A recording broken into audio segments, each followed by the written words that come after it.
Ang gasolina ay isa sa pinakamahalaga at kailangan ng ating mundo. Sa katunayan nga, ay ito halos ang nagpapatakbo ng ating mundo.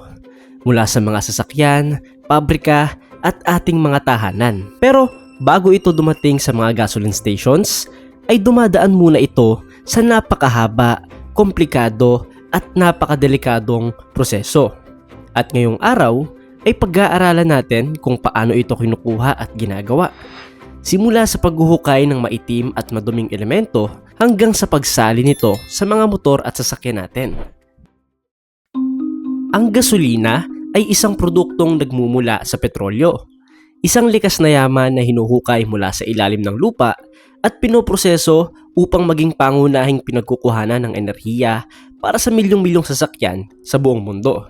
Matagal nang kilala ng tao ang petrolyo. Libo-libong taon na itong ginagamit para sa pagpapatibay ng gusali, pagpapailaw, at kahit sa ilang sinaunang gamot. Pero hindi pa ito pangunahing pinagkukuhanan ng enerhiya. Nagbago lang ang lahat noong 1859 nang matagumpay na makapag-drill si Edwin Drake ng kauna-unahang commercial oil well sa Pennsylvania. Mula roon, nagsimula ang oil boom na tuluyang nagbago sa mundo. Ngunit lalo pa itong sumabog noong 1908 nang ipakilala ni Henry Ford ang Model T, isang sasakyang mas abot kaya para sa karaniwang tao. Dahil dito, mas maraming pamilya ang nagkaroon ng sariling sasakyan.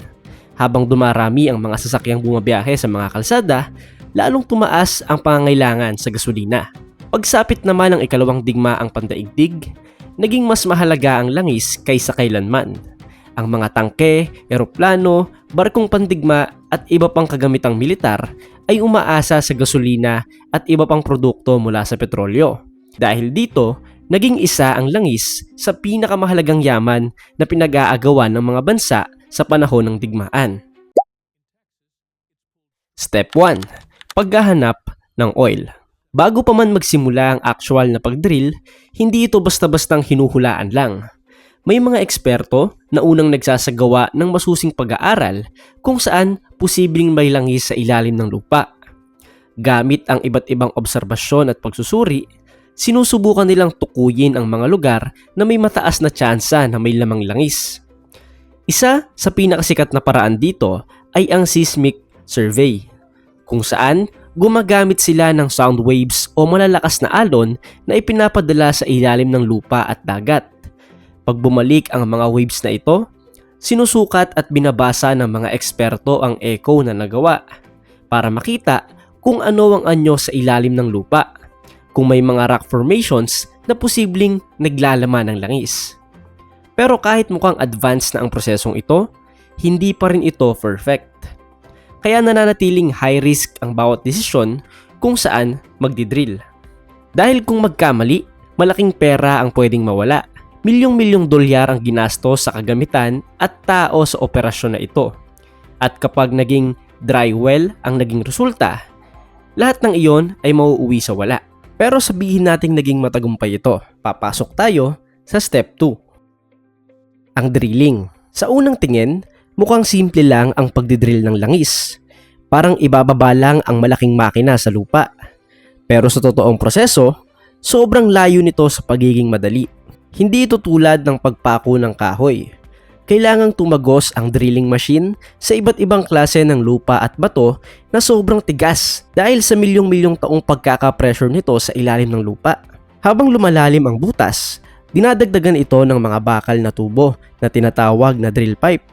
Bawat isa ay may habang humigit kumulang 33 feet at paulit-ulit itong idinadagdag habang mas lumalalim ang paghuhukay. Depende sa tigas ng dinadaanan, pwedeng umabot ng 20 minutes hanggang 2 oras bago makapagdagdag ng isang seksyon ng bakal. At dahil napakalalim ng hinuhukay, inuulit ang prosesong ito ng daang-daang beses. Habang ginagawa ito, binubuhusan din ng drilling mud ang loob ng butas. Hindi ito simpleng putik. Special fluid ito na tumutulong mag-angat ng mga bato at debris palabas ng drilling well.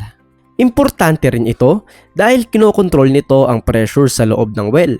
Kung wala ito, pwedeng mag-accumulate ang pressure at magdulot ng blowout o yung biglaang paglabas ng langis na pwedeng mauwi sa sunog, aksidente at matinding environmental damage. Kapag naabot na ang target na lalim, sinisigurado naman nila ang stability ng well sa pamamagitan ng paglalagay ng semento sa paligid ng tubo para maprotektahan ang structure at maiwasan ang anumang leak o contamination sa loob.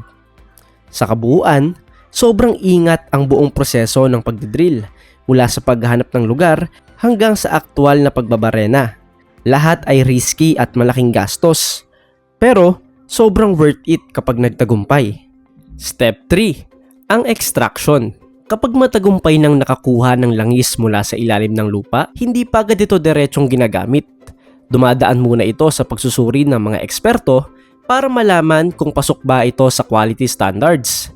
Tinitingnan ang pressure readings, temperature, at kung gaano karami ang hydrocarbons na taglay nito. Kapag pasado, saka pa lang magsisimula ang production. Sa simula, madalas kusa pang umaakyat ang langis sa mga tubo dahil sa natural pressure na naipon sa ilalim ng lupa. Pero habang lumilipas ang mga araw, humihina rin ang pressure na ito kaya kailangan ng gumamit ng pump jacks. Yung mga malalaking gumagalaw na makina na karaniwang nakikita natin sa mga oil drilling sites sa iba't ibang panig ng mundo. Habang tuloy ang production, nagiging interconnected ang iba't ibang pipelines papunta sa isang main line. Dito na rin nagsisimula ang paghihiwalay ng mga components tulad ng carbon dioxide, sulfur compounds at natural gas hanggang sa maiwan na lang ang crude oil na handa ng i-transport. May mga lugar tulad ng Brazil na karamihan ng production ay malapit sa dagat, habang sa Amerika naman kadalasan nasa mga lupa. Pero kahit saan pa man ito manggaling, iisa lang ang proseso. Ipapadala ang crude oil sa refinery kung saan doon talaga magsisimula ang mas malalim na proseso nito. Step 4. Ang refinery. Ang mga major refinery sites sa ating mundo ay nakakabilib sa lawak. Madalas umaabot ito sa libu-libong ektarya. Puno ito ng libu-libong pipework at makabagong sistema na kayang mag-process ng humigit kumulang 600,000 barrels ng crude oil araw-araw. Bago magsimula ang refining, may special na machine na ginagamit para alisin sa crude oil ang hydrogen sulfide. Hindi rin ito nasasayang dahil binibenta ito at nagagamit ng mga farmers bilang fertilizer. Kaya talagang walang tapon. Pagtapos nito, magsisimula na ang totoong proseso. Ito ang distillation tower na itinuturing na puso ng refinery. Dito inilalagay ang crude oil para gawing iba't ibang produkto na ginagamit natin sa araw-araw. Pinapainit ang crude oil sa sobrang taas na temperature na umaabot ng 700 degree Fahrenheit at habang kumukulo ito, naghihiwa-hiwalay ang mga components at nabubuo ang iba't ibang layers. Ang pinakailalim na produkto ay madalas ginagamit sa aspalto ng mga kalsada. Sunod dito ang heavy oils, tapos diesel, at sa mataas na bahagi kung saan mas malamig ang temperature, doon makukuha ang gasolina. Mula sa isang barrel ng crude oil, nagagawa ng mga refinery na mag-extract ng humigit kumulang 19 gallons ng gasolina, 10 galon naman ng diesel, at 5.5 gallons ng jet fuel. Kasama na rin ang mga plastics, lubricants, at iba pang produkto na nagagamit natin sa araw-araw. At ang huling step mga idol, ang quality testing at distribution. Bago tuluyang i-deliver sa atin ang mga gasolina, dumadaan pa muna ito sa final quality testing. Dito, sinusuri ang octane level nito, yung mga numerong nakikita natin sa mga gasoline stations. Ang octane rating ay base sa kakayahan ng gasolina na labanan ang knocking. Isang phenomenon kung saan bigla ang nag-aapoy ang fuel sa loob ng engine cylinder. Kapag mas mataas ang octane, mas stable ang combustion ng gasolina. Mabilis na ginagawa ng mga refinery ang laboratory test na ito para masiguradong pasok sa standard ang bawat batch. At kung may kailangan pang ayusin, ina-adjust agad ang mixture bago ito ilabas sa distribution. Kapag pasado na ang lahat, saka palang magsisimula ang pagbiyahe ng mga malalaking tanker trucks na magdadala ng gasolina papunta sa iba't ibang gas stations. Pero alam mo ba, isa rin sa pinaka-risky na bahagi ng proseso ay ang paglo-load ng gasolina sa mga truck na ito. Sa paligid ng proseso, pwedeng magkaroon ng static electricity habang naglo-load ng fuel. At kahit maliit na spark lang, pwede itong magdulot ng malubhang aksidente o pagsabog. Kaya may mga safety systems na naka-install para maiwasan ito. Kabilang na ang automatic detection systems na pwedeng mag-stop ng loading kapag may nakitang spark o unsafe condition. At sa huli, dinadala ang mga gasolina sa ating mga gas stations kung saan nakaimbak ito sa malaking underground tanks, handa ng gamitin ng mga sasakyan at motorista araw-araw. Mula sa simpleng paghahanap ng langis sa ilalim ng lupa, hanggang sa masusing drilling, extraction, refining at distribution, isang napakahaba at komplikadong proseso ang pinagdadaanan bago makarating sa atin ang gasolina. Hindi ito basta natural resource na madaling makuha. Kada hakbang ay may kasamang risk, advanced na teknolohiya at milyong-milyong tao na nagtutulungan sa likod ng iisang layunin: mapanatili ang paggalaw ng modernong mundo. Ang bawat patak ng gasolina na ginagamit natin sa araw-araw ay produkto ng isang global system na tahimik ngunit patuloy na nagpapatakbo ng mga sasakyan, industriya at buhay na nakasanayan na natin ngayon.